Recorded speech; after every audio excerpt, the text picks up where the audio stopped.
queda otra parte importante del dolor torácico, y es que aquí tenemos nuestro corazoncito, que a alguno le funciona mejor que a otro, pero está aquí.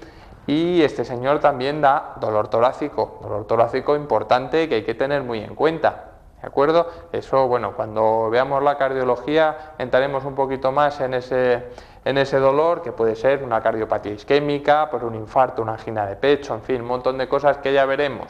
¿Qué es lo que pasa? Que esta parte de la pleura y esta parte de la pleura da un dolor bastante parecido, Esto de aquí se llama mediastino y esta parte de la pleura da un dolor parecido a los problemas cardíacos, porque no tiene nada que ver con el dolor pleural que hemos descrito antes. Este es fijo, no varía con la respiración, es continuo, también puede irradiar, pero bueno, hay que tener cuidadito con él porque cuando aparece puede confundirse con un problema cardíaco. Acabamos así con el dolor y vamos a ver cómo inspeccionamos a un paciente cuando nos llega a la consulta de neurología. ¿Qué datos nos da ese paciente? Bueno, pues en principio datos nada más que el hecho de verle. Cuando nosotros le vemos ya empezamos a tomar datos de los problemas que puede tener. Problemas, por ejemplo, en cuanto al color de la piel. El color de la piel ya nos puede decir que ese paciente tiene problemas respiratorios. ¿Por qué? Bueno, vamos a hablar de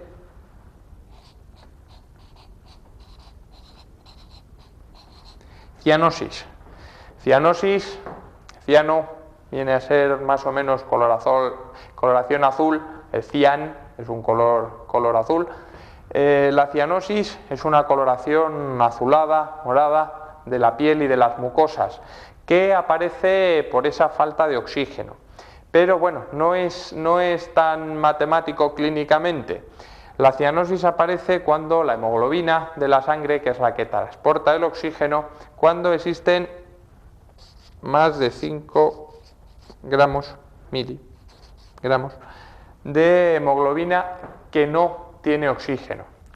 Cuando aparece esto es cuando uno nota esa coloración azulada, que bueno, que en situaciones, accidentes o demás puede ser difícil de ver, porque no haya luz, porque bueno, pues no es lo mismo verlo en un paciente blanco que en un paciente negro. Aquí no hay discriminaciones raciales, pero no es igual de fácil en uno que en otro, por ejemplo. Y bueno, pues sobre todo es más difícil de ver porque en aquellos pacientes que tienen muchos glóbulos rojos, por ejemplo, lo que llama poliglobulia, nuestros ciclistas, por ejemplo, que tienen, vamos a hablar un poquito del doping.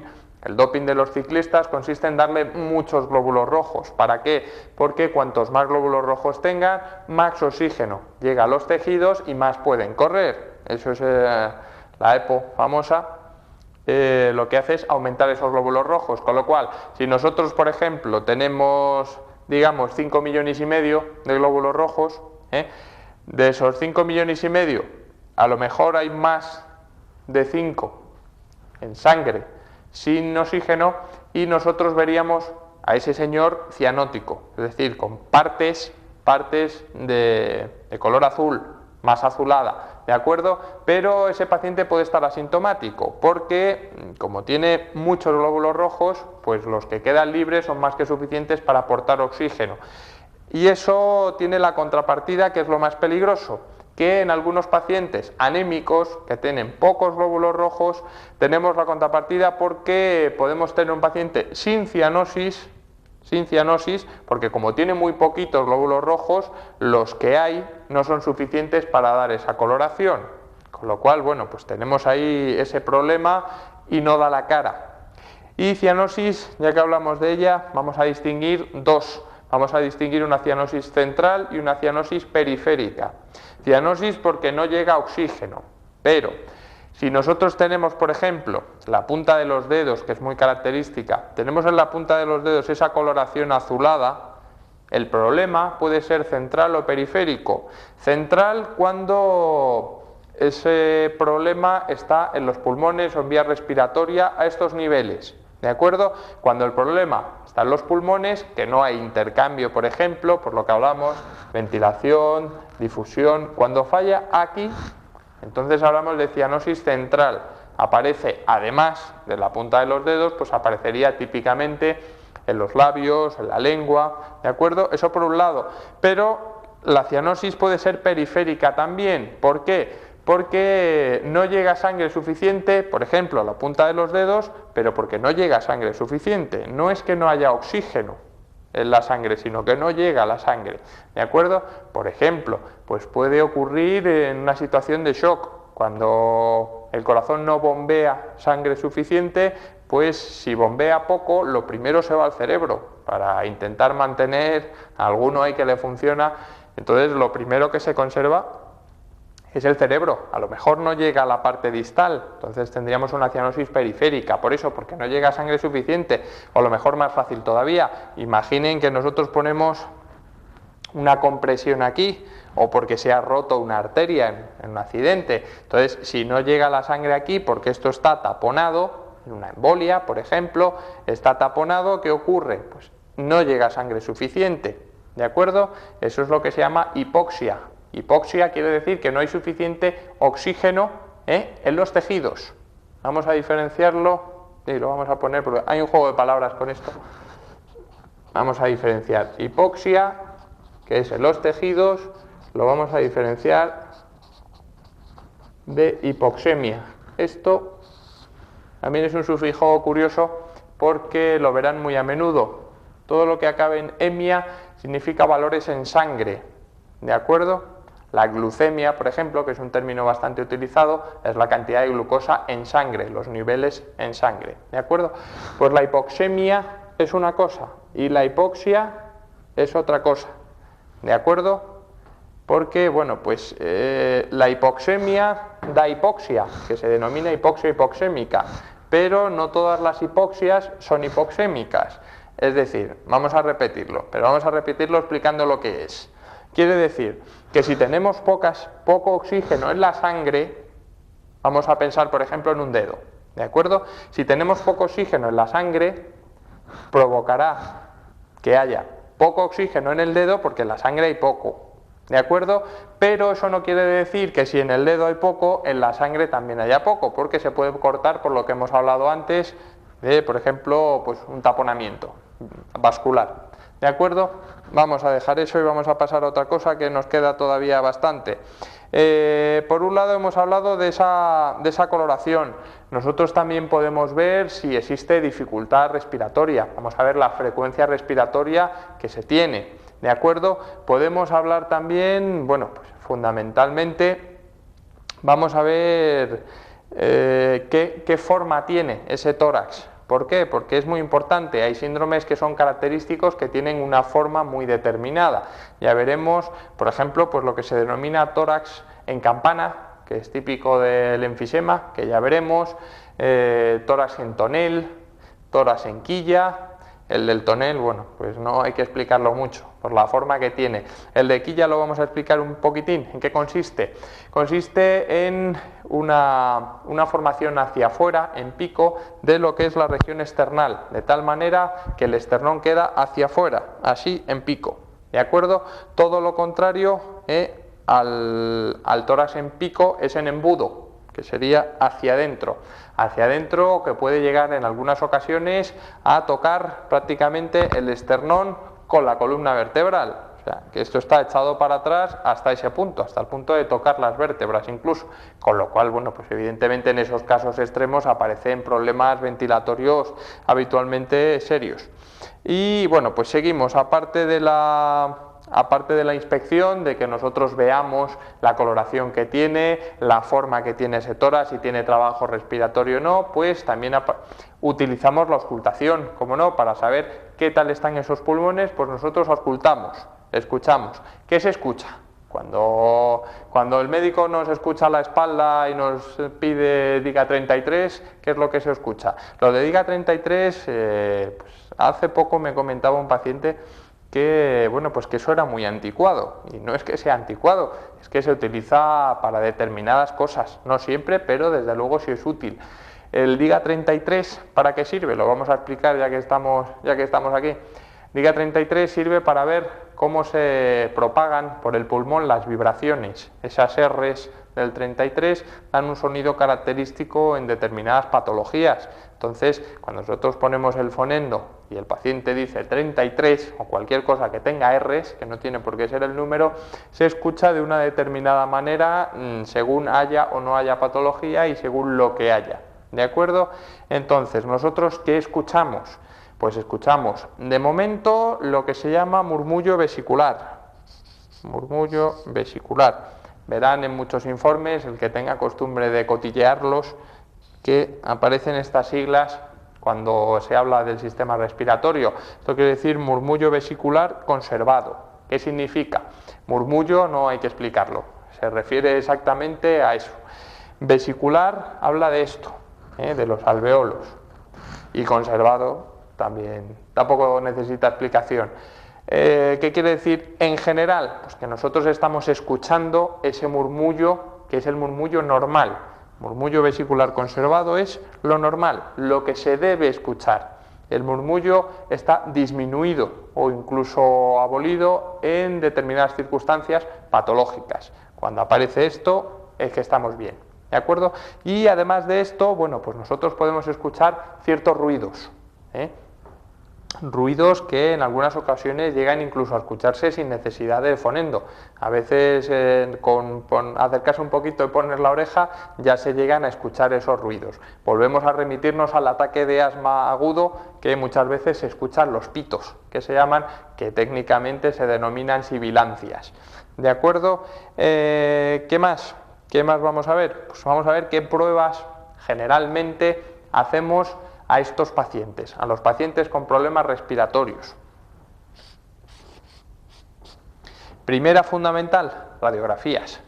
Radiografías y, bueno, pues al que le hayan hecho, que supongo que a la gran mayoría, radiografías del pecho se hacen una anteroposterior, es decir, de frente, y una lateral. Se piden AP y lateral, anteroposterior y lateral. ¿Por qué se piden? Bueno, pues vamos a imaginarnos que esta es la anteroposterior y aquí se ven muchas cosas, pero hay determinadas cosas que no se ven en esta radiografía porque quedan más o menos tapados. Tengan en cuenta que esto es una fotografía, pero que aquí está todo superpuesto, ¿de acuerdo? Y hay determinadas cosas que no se ven, por eso se pide lateral. ¿Lateral para qué? Para ver lo que hay por detrás del corazón. Cuando nosotros pedimos esto, y aquí está el corazón, pues nosotros vemos en esa lateral lo que queda por aquí detrás, que en esta queda tapado por el corazón y no se ve, y también es importante ver esto de aquí. Esto es lo que se llama el seno costofrénico, este cachito de aquí. Aquí no se ve porque queda por detrás del diafragma, por atrás es más bajo, queda por detrás del diafragma y no se ve, y esto es importante verlo porque, sobre todo, bueno, pues cuando se acumulan determinadas cosas en la pleura, como puede ser líquido en un derrame pleural, como puede ser pus, por ejemplo, como pueda ser sangre, aquí se acumula por la gravedad, llega hasta aquí, que es la parte más baja. Entonces hay que ver si existe ahí algo o no existe nada. Eso por un lado. Luego también importante, además de las radiografías, las pruebas respiratorias, las pruebas de función respiratoria. Con las pruebas de función respiratoria, que son, bueno, pues bastante largas de contar y complejas, si no vienen al caso, con estas pruebas de función respiratoria nosotros lo que medimos es esto, ¿vale? Estamos midiendo volumen corriente, los volúmenes de reserva, inspiratoria y expiratoria, y todo esto se mide para ver qué es lo que pasa con el pulmón, si el pulmón se distiende o no se distiende en condiciones, si existe esa dificultad o no al paso, en fin, todas estas cosas se miden con las pruebas de función respiratoria. Hay espirógrafos, cuando se realiza espirometrías, pues sirve para esto, para ver de qué tipo es la alteración que tenemos. Y bueno, pues después de esto y de esto también tenemos algunas pruebas de imagen, por ejemplo, pruebas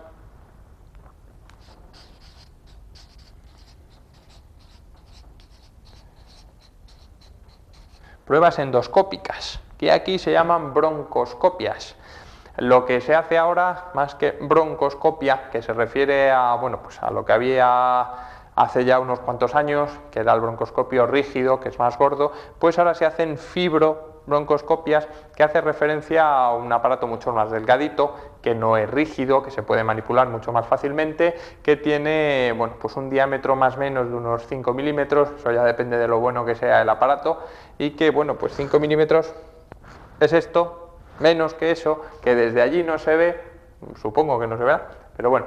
Pero claro, tengan en cuenta que es que eso va por la vía aérea, es decir, tiene que venir por la tráquea a los bronquios y luego seguir dividiéndose, porque los bronquios se dividen y se dividen muchísimo. Entonces, bueno, pues teniendo un diámetro tan finito, pues podemos llegar muy lejos con ese fibrobroncoscopio y vemos muchas cosas e incluso hacemos muchas cosas con él. ¿Cuándo utilizamos esto? Que esta prueba, bueno, pues es bastante más invasiva que desde luego las dos anteriores. ¿Cuándo se utiliza esto? Pues sobre todo se utiliza para pues un montón de situaciones en las que uno tenga sus dudas de que pueda haber un tumor. Cuidado, ya hemos dicho, por ejemplo, con esto. Cuando aparecen hemoptisis, pues hay que descartar que pueda ser un tumor lo que causa esa hemoptisis.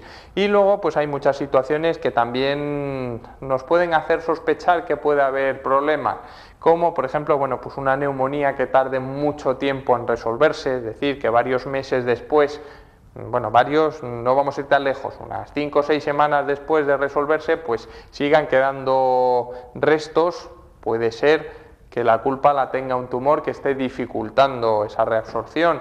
Cuando pues algunas veces aparecen también colapsos de parte del pulmón, también puede ser debido a ello. Cuando aparecen, por ejemplo, cavernas, cavidades, una cavidad, pues imagínense que tenemos aquí una cavidad, pues bueno, desde luego con la radiografía se diferencia bastante mal, podemos apreciar que existe, pero bueno, existen técnicas de imagen que nos hemos saltado, como por ejemplo el TAC, la resonancia, que hace cortes bastante más específicos y nos dan bastante más información que la simple radiografía. El problema del TAC, evidentemente económico, es muchísimo más caro que hacer una radiografía. Entonces esto se hace cuando buscamos ya cosas más concretas. Pues esto, pues a veces los accesos se diferencian mal de un tumor, entonces también hay que tener cuidado con ello y recurrimos a la broncoscopia. También, bueno, pues algunas veces se utiliza para ver qué tal va un tumor que ya estamos tratando, para seguir el tratamiento del tumor también lo utilizamos. Bueno, pues cuando existe, por ejemplo, un tumor del esófago, el esófago viene por aquí, pegadito a la tráquea, pues también hay que ver si existe afectación de la tráquea por ese tumor del esófago. En fin, un montón de situaciones distintas. Esto, además de servirnos para ver si hay o no hay algo, también nos sirve para hacer cositas. Hacemos algunas con ellas, como por ejemplo, ¿qué? Aspirar porque pueden llegar a formarse tapones de mucosidad, y con esto tiene una luz medio que sirve para aspirar ese tipo de secreciones. También lo podemos utilizar para meter pues, un cablecito por ese agujerito y sacar parte del tejido. Podemos tomar biopsias a través de este broncoscopio. ¿Qué problemas tiene esto? Bueno, pues algunas veces hay algunos pacientes, por ejemplo los asmáticos, que le pueda dar reactividad bronquial, es decir, que provoque un broncoespasmo con este tipo de pruebas. También puede dar algunas alteraciones, puede dar arritmias de corazón, puede provocar incluso la muerte. Dios mío, sí, pero bueno, la verdad es que esto es muy rarito. Pues a lo mejor, bueno, más o menos las estadísticas, 1 de cada 100.000, pues sí se muere por esta broncoscopia, pero desde luego el que se muere no es un paciente sano, suelen ser pacientes muy graves ya con muchas complicaciones que al hacerle esta prueba pues se quedan ahí. Pero bueno, que no es desde luego una prueba muy arriesgada ni mucho menos.